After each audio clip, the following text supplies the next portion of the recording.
जय श्री राम व्यूअर्स। जैसा मैंने आप लोगों को कल प्रॉमिस किया था कि मैं आज आप लोगों को हनुमान चालीसा के कुछ फैक्ट्स बताऊंगी जो हम सभी लोगों को जानना बिल्कुल जरूरी है। तो सबसे पहले बात तो आप सभी लोगों को पता होगा कि हनुमान चालीसा की रचना किसने की थी। हनुमान चालीसा के रचयिता थे गोस्वामी तुलसीदास।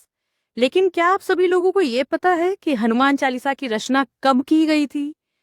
अगर आप लोगों को नहीं पता है कोई बात नहीं, मैं हूं आप सभी को बताने के लिए।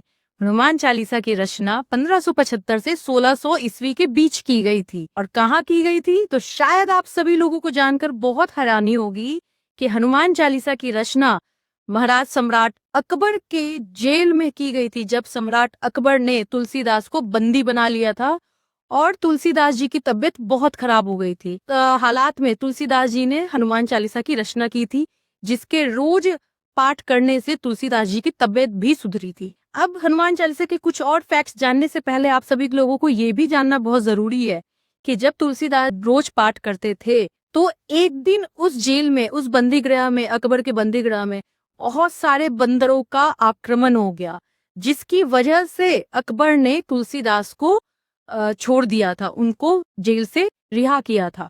उन बंदरों के आक्रमण से डर कर अकबर ने जेल से रिहा किया था। चलिए आते हैं फिर से इस चालीसा के फैक्ट के ऊपर। तो आप सभी लोगों को ये जानना चाहिए कि यह चालीसा अवधी भाषा में लिखी गई थी। और जैसा आप सभी लोग जानते हैं, चूंकि हम इसे चालीसा बोलते हैं इसलिए इसके अंदर 40 पद होते हैं। ये 40 पदों का संग्रह होता है। लेकिन जब हम हनुमान चालीसा की बात करते हैं तो पूरी की पूरी हनुमान चालीसा में हम 11 बार श्री राम का नाम लेते हैं, जबकि इस पूरी हनुमान चालीसा में हम 108 बार हनुमान जी का नाम लेते हैं। और ये पूरी चालीसा 418 शब्दों के संग्रह से मिलकर बनी है। क्या ये सभी फैक्ट्स आप सब जानते थे? नहीं भी जानते थे तो कोई बात नहीं, हम यहाँ आप लोगों को ये बताने के लिए हैं। चलिए इन सब बातों के साथ मैं आपको एक बात और बताना चाहूंगी कि जब ये चालीसा बन रही थी उस समय गोस्वामी तुलसीदास ने इस चालीसा के बीच में 2 पद डाले थे जो आप सभी लोग पाठ करते हैं, हम सभी लोग सुनते हैं। वो पद कुछ इस तरह से था, तुलसीदास सदा हरि चेरा कीजय नाथ हृदय मोह डेरा। क्या आप सब इस लाइन का मतलब जानते हैं? इस लाइन का मतलब है कि मैं तुलसीदास हमेशा राम का नमन करूंगा, हमेशा श्री राम को नमन करते रहूंगा।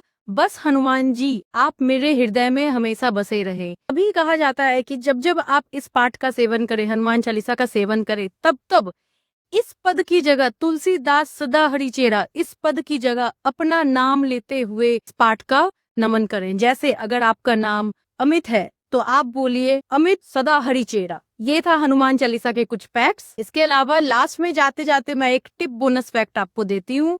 वो ये कि क्या आप सभी जानते थे कि महाभारत में जो अर्जुन का रथ था, जिसके सारथी भगवान श्री कृष्ण थे, उस रथ का नाम क्या है? उस रथ का नाम है नंदी घोष। यह रथ बहुत सारे पराक्रमों से सुसज्जित था। इसकी खोज आपको करनी होगी कि इस रथ के क्या क्या फायदे थे और इस पे कौन कौन से पराक्रम थे, वो चीज आप ढूंढिए। फिलहाल के लिए बाय बाय, धन्यवाद। ओम हम हनुमते नमः।